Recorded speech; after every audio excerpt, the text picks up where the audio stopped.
Thank you for your testimony. The chair now recognizes Dr. Grossman for 5 minutes for your opening statement.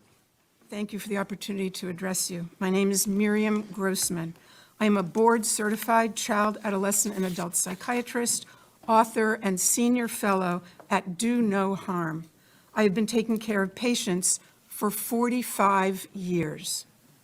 I'm going to use my time to respond to Dr. McNamara. First, I'm struck by her use of the phrase, sex assigned at birth.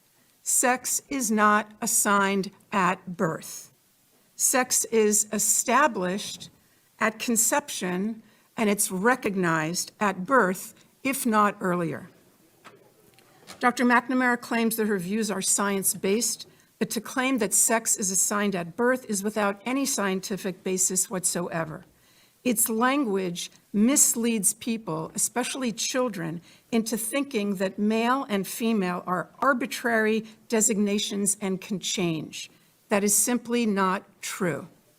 Dr. McNamara claims that social and medical interventions are the only evidence-based treatment and that scientific evidence shows it is life-saving. Without it, she's warning us, kids will commit suicide. Well, a growing number of countries have effectively banned the care to which she's referring. And thank God there's been no wave of suicides or other mental health catastrophes.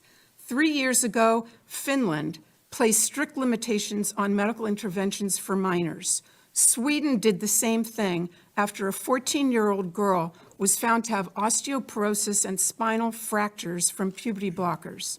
An investigation concluded, quote, the risks of anti-puberty and hormone treatment for those under 18 currently outweigh the possible benefits. The UK conducted a review and called the evidence very low. They've also placed severe restrictions on the care that Dr. McNamara calls life-saving. Norway also analyzed the data and has made similar changes in policy.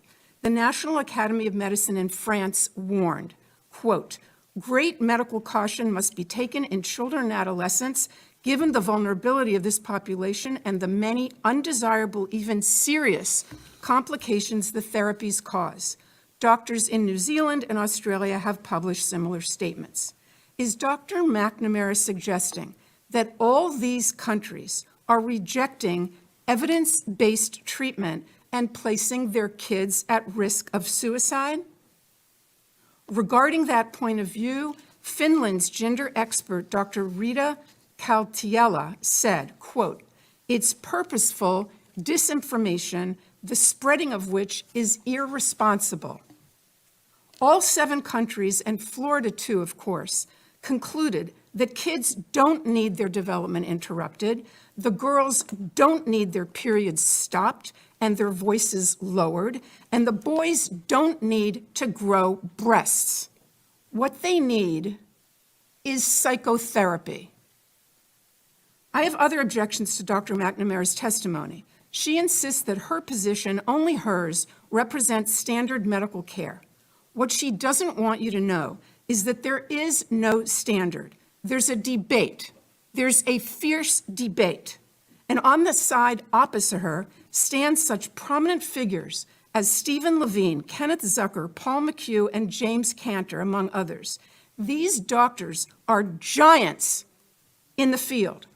They have been treating transgender patients and gathering data and publishing papers about them, and I mean no disrespect here, but since before Dr. McNamara was born.